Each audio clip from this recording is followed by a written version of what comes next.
Hello everyone, I hope all are feeling well. और इस video में हम लोग एमरैम का उपयोग कब हुआ था पहली बार और इसका इतिहास के बारे में देखेंगे, क्योंकि पिछली वीडियो में हमने बता चुका है उसके बारे में जानकारी। और इस वीडियो में हम लोग उसका इतिहास के बारे में देखेंगे। एमरैम यानी कि एयर 120। एमरैम का उपयोग पहली बार 27 दिसंबर 1992 को किया गया था, जब यूएसएएफ जनरल डायनामिक्स F-16D फाइटिंग माल्कन ने एक इराकी मिग 25 को मार गिराया था, जिसने दक्षिणी नो फ्लाई जोन का उल्लंघन किया था। इस मिसाइल को एक दिन पहले ही खराब बताकर फ्लाइट लाइन से लौटा दिया गया था। एमरैम को दूसरी जीत जनवरी 1993 में मिली, जब एक इराकी मिग 23 को यूएसएफ F-16C द्वारा मार गिराया गया था। 28 फरवरी 1994 को एक रिपब्लिक स्पर्शका वायुसेना के J-21 जसत्रेव विमान को यूएसएफ F-16C ने मार गिराया था, जो बोस्निया के ऊपर संयुक्त राष्ट्र द्वारा लगाया गया था नो फ्लाई जोन में गश्त कर रहा था। उस मुठभेड़ में कम से कम 3 अन्य सबरियाई विमानों ने यूएसएफ 16CS द्वारा M9 मिसाइल, जिसको बांजा लूका घटना का उपयोग करके मार गिराया गया था। उस समय युद्ध में 3 प्रक्षेपणों के परिणाम स्वरूप 3 मौतें हुई, जिसके परिणाम स्वरूप 1990 के दशक के उत्तरार्ध में एमरैम को अनौपचारिक रूप से स्लेमर नाम दिया गया। 1994 में इराक ने उत्तरी नो फ्लाई जोन में गश्त कर रहे 2 यूएसएफ 15 लड़ाकू विमानों ने गलती से अमेरिकी सेना ने ब्लैक हॉक हेलीकॉप्टर की एक जोड़ी को इराकी हेलीकॉप्टर समझ लिया और उन्हें मार गिराया। एक को M120 से और एक को M9 साइडवाइंडर से मार गिराया गया। 1998 और 1999 में यूएसएफ 15 लड़ाकू विमान द्वारा नो फ्लाई जोन का उल्लंघन करते हुए इराकी विमानों पर MRFM फिर से दागे गए, लेकिन इस बार वे अपने लक्ष्य को भेदने में विफल रहे।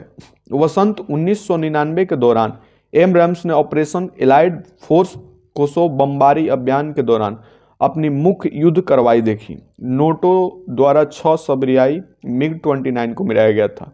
4 यूएसएफ F-15C, यूएसएफ F-16C और HDF-16 MLU, उन सभी को FMI यानी कि 120 मिसाइलों का उपयोग किया गया था। F-16C द्वारा कथित हत्या हो सकती है, वास्तव में मैत्रीपूर्ण अगिन है। यह मानव पोर्टेबल SA-7, जिसे सबरियाई पैदल सेना द्वारा दिया गया है। 18 जून 2017 को एक अमेरिकी बोइंग F-18E सुपर हॉर्नेट ने Mi-120 का उपयोग करते हुए उत्तरी सीरिया के ऊपर सीरियाई वायुसेना ने सुखोई S-22 को मार गिराया। M9X साइडवाइंडर सीरियाई जेट को गिराने में विफल रहा।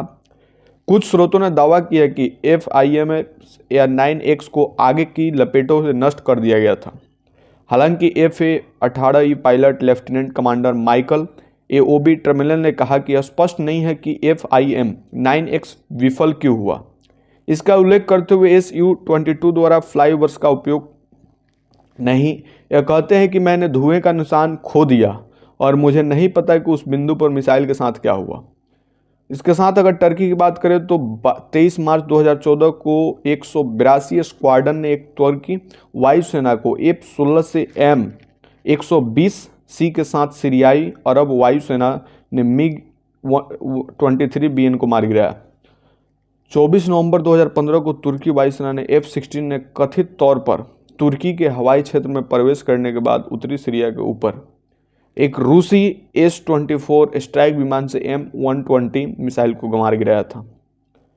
1 मार्च 2020 को तुर्की वायुसेना ने F-16 ने M120C-7S का उपयोग करके सीरियाई वायुसेना ने संबंधित 2 Su-24 को मार गिराया था। 3 मार्च 2020 को सीरियाई वायुसेना L-39 ने लगभग 45 किलोमीटर यानी कि 28 मील की दूरी पर M120C-7 के साथ तुर्की हवाई क्षेत्र के अंदर तुर्की वायुसेना में F-16 द्वारा इदलिब के ऊपर मार गिराया था। 2020 तक यह सबसे लंबी की M120 मारक क्षमता रही है। पाकिस्तान की बात करें तो 27 फरवरी 2009 को भारत ने ही कहा कि पाकिस्तान वायुसेना सेना PF ने ऑपरेशन स्विफ्ट रिटॉर्ट के दौरान एमरैम्स का इस्तेमाल किया। भारतीय अधिकारियों ने सगाई के दौरान इसके उपयोग के प्रमाण में एक कथित M120C-5 मिसाइल के टुकड़े प्रदर्शित किए। इस मामले में एकमात्र पुष्टि की गई कि क्षति भारतीय वायुसेना का मिग 21, जबकि पाकिस्तान ने कहा कि उसने एक Su-30 Mk1 फ्लैंकर एच को भी मार गिराया था। एफ अधिकारियों ने Su-30 MKI के किसी भी नुकसान से इनकार किया और भारतीय मीडिया को यह भी बताया कि IAF सुखोई S-30 MKI ने हवाई लड़ाई के दौरान 3 से 4 एमरएम को चकमा दे दिया और जाम कर दिया। सऊदी अरब की बात करें तो यमनी युद्ध के दौरान सऊदी अरब ने यमनी ड्रोन और मिसाइलों को रोकने मार गिराने के लिए पैट्रिक बैटरी के साथ 15 और टाइफून विमानों का बड़े पैमाने पर इस्तेमाल किया। नवंबर 2021 में सऊदी अरबिया को 280 और M120C7 और C8 मिसाइल और संबंधित समर्थन उपकरण और सेवा के मिश्रण के प्रावधान के संबंध में अमेरिकी कांग्रेस को एक संवादित विदेशी सैन्य बिक्री अनुबंध अधिसूचना किया गया था, जिसका उपयोग सऊदी एफ पर किया गया। 15 और टाइफून विमान, यह सौदा सऊदी मिसाइलों के भंडार को फिर से बढ़ने के लिए आवश्यक था, जो यमनी मिसाइलों और ड्रोनों के खिलाफ AAM, RAM और पैट्रियट्स के व्यापक उपयोग के कारण कम हो गया। स्पेन की बात करें तो 7 अगस्त 2018 को एक स्पेनिश वायुसेना एरोफाइटर टाइफून ने गलती से एस्टोनिया में एक मिसाइल लॉन्च की। कोई मानव हताहत नहीं हुआ, लेकिन मिसाइल के लिए 10 दिवसीय खोज अभियान असफल रहा।